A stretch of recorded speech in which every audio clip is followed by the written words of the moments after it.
तर बघा, हा आपला भारत इथे इथे कुठेतरी आहे असा, ठीक आहे.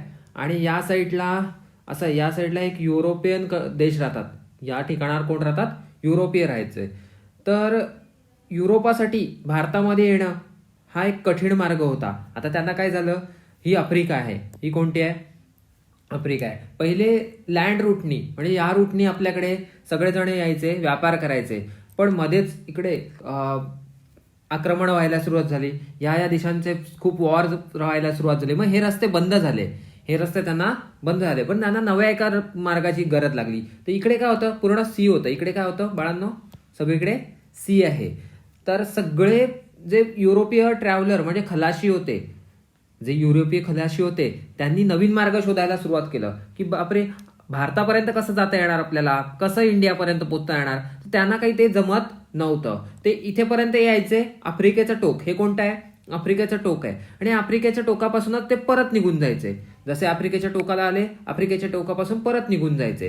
हा त्यांचा दिनक्रम चालू झाला होता की यायचं, कोणीतरी खलाशी येणार आफ्रिकेपर्यंत, आफ्रिकेपासून परत रिटर्न फिरून जाणार.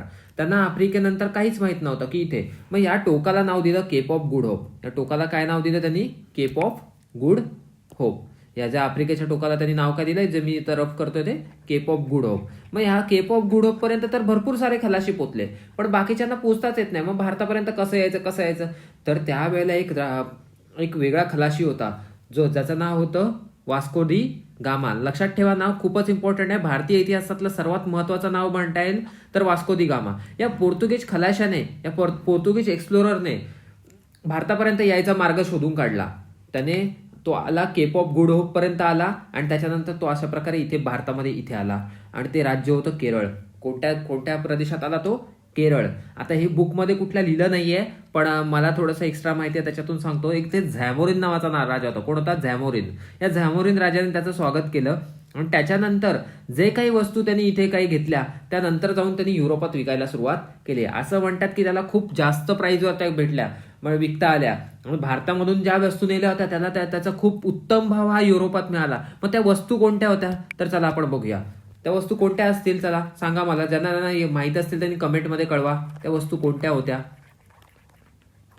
ही हिस्ट्री तुम्हाला कुठेच बघायला मिळणार नाही. ही हिस्ट्री अत्यंत खूप कमी लोकांना माहिती आहे. मी खूप साऱ्या बुकमधून तुम्हाला सांगत आहे हिस्ट्री. चला सांगा, तुम्हाला माहिती असेल याचं नाव, कारण हे तुमच्या बुकमध्ये पण असेल. काय कशाचा व्यापार हे केलं सांगू? जर जमत नसेल तर मी तुम्हाला सांगतो, किंवा जमत असेल तर कमेंटमध्ये कळवा तुम्ही की काय नक्की ते हे करायचंय. तर हे जे युरोपीय खलाशी होते, जो पोर्तुगीज मधून आलेले होते, पोर्तुगालवाले होते, जे वास्को डी गामा वगैरे, त्यांनी मसाल्यांचा व्यापार सुरू केला. कसला व्यापार सुरू केला? मसाल्यांचा, स्पायसेस.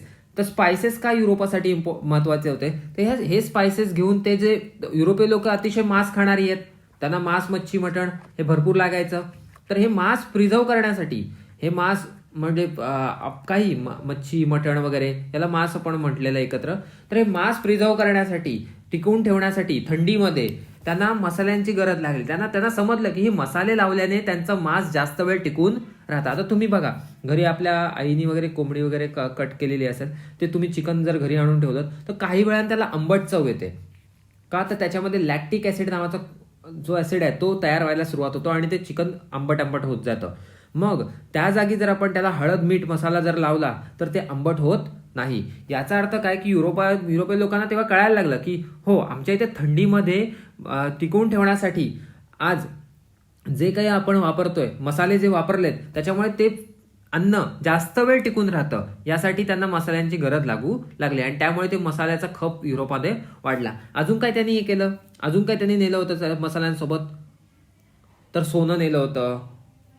अजून 2 वस्तू आहेत, त्या तुम्ही कमेंटमध्ये कळवा. नाही आला तर मी तुम्हाला सांगेन. हा, या वस्तू त्यांनी युरोपात न्यायला सुरुवात केली, आणि या वस्तूंचा त्यांना भावही चांगल्या प्रकारे मिळाला. त्यामुळे झालं काय की जे काही व्यापारी आले ते त्यांच्यामुळे इथे युरोपात चर्चा व्हायला सुरुवात झाली की बापरे, भारताची किती प्रॉस्पेरिटी आहे. हा जो भारत देश आहे, ओके, हा जो भारत देश आहे तुमचा, तो भरपूरच प्रॉस्परस देश असा आहे. प्रॉस्परस म्हणजे काय? ज्यांना येत असेल त्यांनी कमेंटमध्ये सांगा मला, प्रॉस्परस म्हणजे वैभवशाली, म्हणजे भारतामध्ये एवढं वैभव होतं, सोनं नाणं होतं, भारतीय लोक त्यावेळेला अत्यंत श्रीमंत होते. आता तुम्हाला मी क्लासमध्ये सांगितलं की मी काहीतरी गोष्ट तुम्हाला असं सांगणार आहे की जे तुम्हाला ऐकून शॉक होईल. तर आपण खूपच श्रीमंत होतो, पण नंतर या लोकांनी येऊन आपल्याला लुबाडलं आणि आपले सर्व वैभव ते परदेशी लोक घेऊन गेले. तर बघूया आता कसं झालं. आता झामोरीन काय म्हणतोय, वास्को दी गामा आला, नंतर व्यापार सुरू झाला. त्याच्यानंतर इथे असलेले ब्रिटिश यांना कळलं की बापरे, हे पोर्तुगीज लोक तर भारतामध्ये भरपूर व्यापार सुरू केलाय, भारताचं ऐकलंय. पण मग जे पोर्तुगीज जे हे आहेत ट्रॅव्हलर, ते नंतर भारतामध्ये यायला सुरुवात झाली आणि भारतामध्ये येऊन त्यांनी बघितलं की भारत खूपच वैभवशाली असा प्रांत आहे. आणि त्याचे चर्चे त्यांनी इंग्लंडमध्ये जाऊन गायला सुरुवात केली की भारतामध्ये असं चाललंय तसं चाललंय. मग तिथून मग एक ईस्ट इंडिया नावाची कंपनी स्थापित झाली. कोणती नाव? East India company. आता बघा, ईस्ट इंडिया कंपनी आहे ना, तिच्यावरूनच सर्व होणार आहे, त्याच्यावरूनच हे सगळं भारताची हिस्ट्री तयार होणार आहे. म्हणजे भारताची जी मॉडर्न, या हिस्ट्रीला मॉडर्न हिस्ट्री असं म्हटलं जातं. तुम्हाला हे एका लेक्चरमध्ये एकूण एक मॉडर्न हिस्ट्रीचं हे कळेल. एक नाही, याच्या तीन लेक्चर असतील आपल्याला, पण पूर्ण मॉडर्न हिस्ट्री तुम्हाला कधी आयुष्यात मॉडर्न हिस्ट्री करायला लागणार नाही आहे.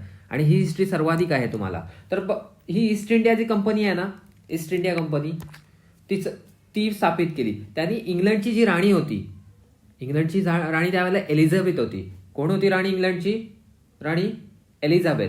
तिच्याकडून एक परवानगी घेतली की एलिझाबेथ वन राणीकडून परवानगी घेतली की हे राणी, आम्हाला भारतामध्ये व्यापार करण्यासाठी परमिशन दे. इंग्लंडच्या राणीकडे या कंपनीने परमिशन मागितले, त्या राणीने परमिशन दिली. आणि हे जे ईस्ट इंडिया कंपनीचे जे कर्मचारी होते ते त्यावेळेला जहांगीर राजाचं नाव, मुघल एम्पेरर होता. कोण होता मुघल एम्पेरर त्यावेळेला? जहांगीर. तर जहांगीर राजाकडे, म्हणजे एम्पेरर होता जो आपल्या पूर्ण भारत त्याच्या आधिपत्याखाली होतं. मुघलांच्या, म्हणजे भारतावर त्या काळात मुघलांचं साम्राज्य होतं. तर हा जो मुघल एम्पेरर होता जहांगीर, त्याच्याकडे परमिशन मागितली त्यांनी की हे जहांगीर राजा, आम्हाला भारतामध्ये व्यापार करण्यासाठी परमिशन द्या. मग त्यांनी परमिशन दिली आणि युरोपीय लोकांनी पहिलं ट्रेड सेंटर तयार केलं सुरतमध्ये. कुठे सुरुवात केली त्यांनी? पहिलं ट्रेड सेंटर कुठे तयार केलं? सुरत, जे की आता गुजरातमध्ये आहे. म्हणजे गुजरातमध्ये त्यांनी सुरुवात केली आपल्या व्यापाराला. मग त्यांनी कधी सुरुवात केली तर बघूया आपण. कोणाला माहिती आहे का तारीख वगैरे? कोणाला माहित आहे? तर 1600 शतकात. किती शतकात? 1600. लक्षात ठेवा, 1600ला त्यांनी सुरुवात केली. मग त्याच्या पाठोपाठ फ्रेंचही आले. कोण आले? जसं त्यांना फ्रेंचला वाल्यानं कळलं की ब्रिटिश आलेत भारतामध्ये, तसं भारतामध्ये फ्रेंच लोकांनी पण यायला सुरुवात केली. कारण भारताचं वैभवच असं युरोपात पसरलं होतं की सर्वच देशांमध्ये म्हणजे एक प्रकारे स्पर्धा सुरू झाली की चला भारतामध्ये जाऊया, आपण व्यापार करूया. मग फ्रेंच आले. फ्रेंचने चंदनगर, ज्याला आता चंदनगर असं म्हणतात, बंगालमध्ये. आणि बंगाल तुम्हाला माहिती असेल, बंगाल भारताच्या या टोकामध्ये येतो, इकडे जरा अजून कॉर्नरला या साईडला येतो. ओके. आणि पॉंडिचेरीमध्ये, बंगालमध्ये आणि पॉंडिचेरीमध्ये त्यांनी फॅक्टरी टाकले. ओके.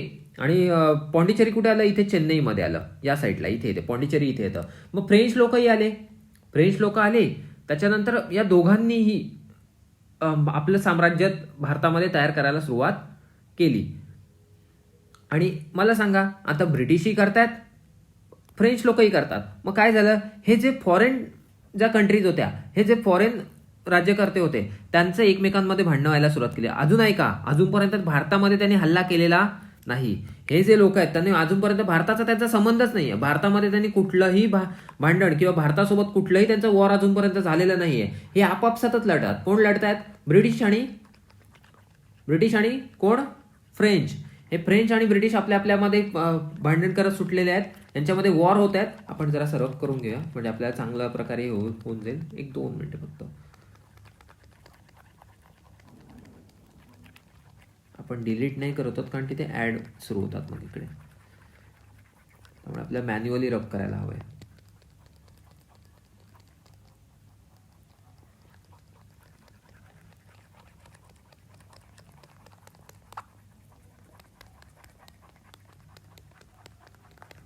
चला आता बघा, तर कोणामध्ये भांडण सुरू झाली? ब्रिटिशांमध्ये वर्सेस फ्रान्स.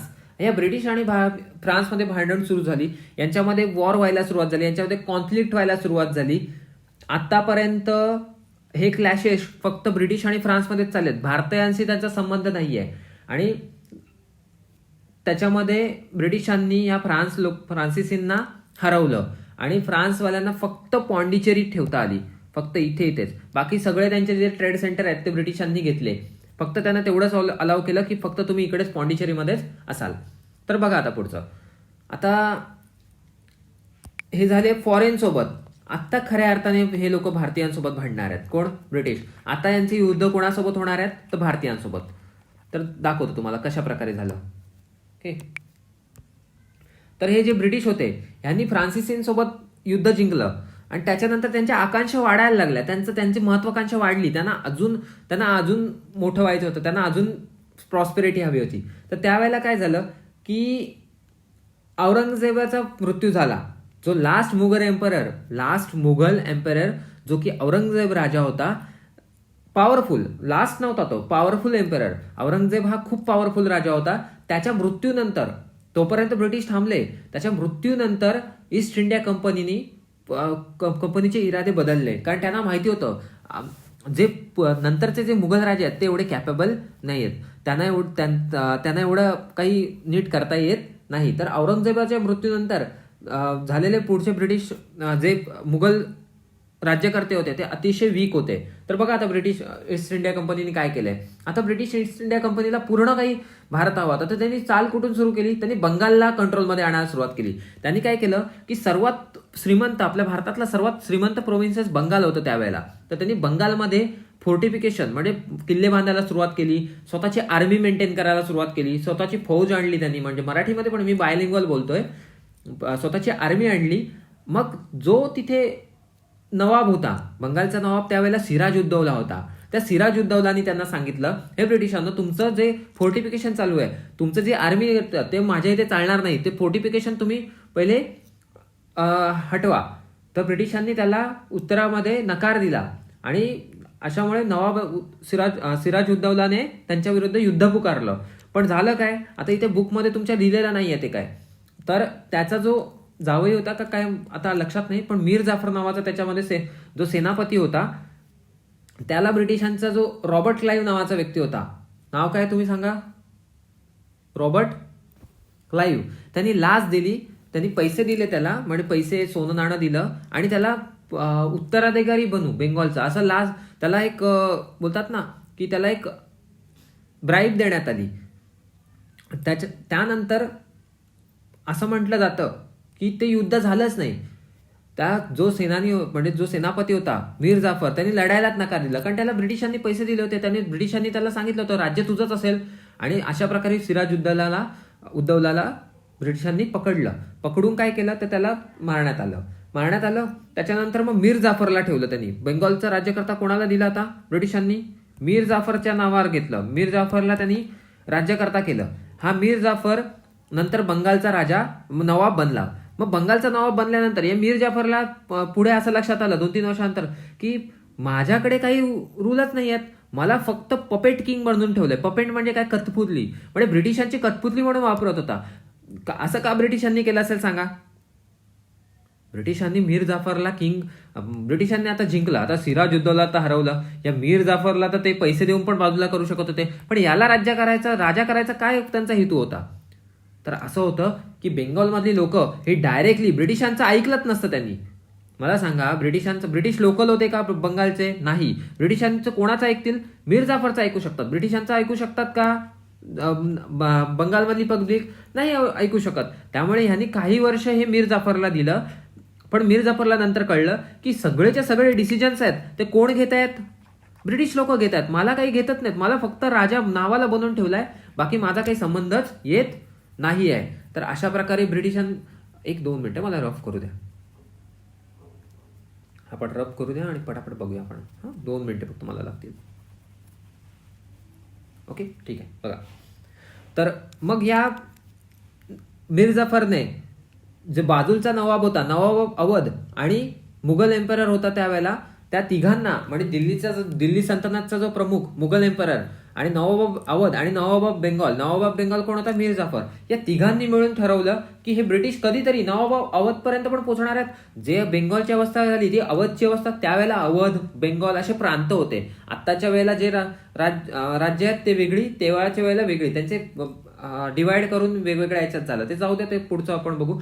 पण 3 मुघल एम्परर जो की दिल्लीचा मेन, ज्याचं भारतावर साम्राज्य होतं, आणि नवाब अवध आणि नवाब बेंगॉल या तिघांनी ब्रिटिशांविरुद्ध युद्ध पुकारलं आणि त्याच लढाईला म्हटलं गेलं बॅटल ऑफ बक्सर. मग पहिली कोणती झाली? Battle of Plassey. प्लासीमध्ये कोणी केलं? सिराजुद्दौला आणि ब्रिटिश. आणि कोण जिंकले?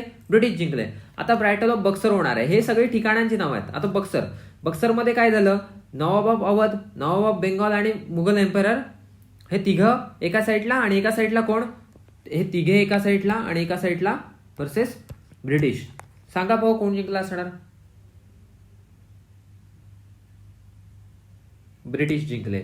आणि या विजयाने ब्रिटिशांची पॉवर खूपच जास्त झाली. कारण आता भारतीयांना कळायला लागलं, बापरे ब्रिटिश तर भरपूर पॉवरफुल झाले. त्यांनी तर काय तिघांना एकत्र हरवले. म्हणजे जो मुघल एम्परर होता त्यालाही हरवलं. आणि हरवल्यानंतर जो मुघल एम्परर होता त्याचं राज्य घेण्यात आलं. आता पुढे बघूया त्याच्यानंतर काय केलं. जसं हे बॅटल ऑफ प्लासी आणि बॅटल ऑफ बक्सर संपलं, तशी जी ईस्ट इंडिया कंपनी, आता तुम्हाला जे मी सांगितलं भारतावर कोणाचं राज्य होतं? ब्रिटिशांचं नव्हतं, कंपनीचं राज्य होतं. कोणाचं होतं? ब्रिटिश कंपनीचं. ते ब्रिटिशांचं राज्य म्हणता नाही येणार डायरेक्टली. ब्रिटिश ईस्ट इंडिया कंपनीचं राज्य होतं. East India company, British east India company. Okay, या कंपनीचं सरकार होतं. या कंपनीच्या सरकारने नंतर मग काय केलं ते तुम्ही आता बघूया. चला आता 1-2 मिनिटं मला रफ करू द्या. आता या विजयानंतर ही कंपनी खूपच पॉवरफुल बनली. मग तिने काय करायला सुरुवात केली ते आपण बघूया.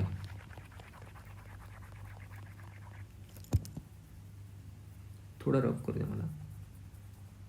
आता या विजयानंतर ब्रिटिश कंपनी भरपूर झाली. आता त्यांनी 2 कायदे आणले भारतामध्ये. आता ते भारतामध्ये भरपूर हे झाले आणि आता भारतावर राज्य करायला लागले. आता त्यांनी भारतावर दोन कायदे आणले. एक आणलं सबसिडरी अलायन्स आणि डॉक्ट्राइन ऑफ लॅब्स. कोणतं? सबसिडरी अलायन्स आणि डॉक्ट्राइन ऑफ लॅब्स. आता सबसिडरी अलायन्स म्हणजे काय? सबसिडरी अलायन्स हा लॉर्ड रिचर्ड वेलेस्ली, जो त्यांचा गव्हर्नर जनरल ऑफ इंडिया होता. कोण होता? ब्रिटिशांची जी कंपनी होती ईस्ट इंडिया कंपनी, त्याचा जो गव्हर्नर जनरल ऑफ इंडिया जो होता, त्यांनी सबसिडरी अलायन्स नावाचा कायदा आणला. या सबसिडरी अलायन्समध्ये काय सांगितलं की जे काही भारतामधली राज्य आहेत त्यांना ब्रिटिश लोक प्रोटेक्शन देणार. फक्त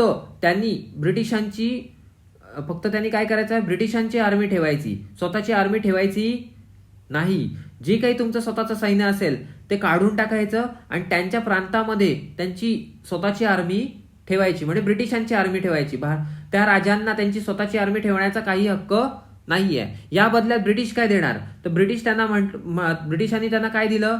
तर जे त्यांचे जे विरोधक असतील, जे रायव्हल्स असतील, जे त्यांचे अपोजिशन असेल, त्यांच्यापासून वाचवण्याचं काम कोण करणार?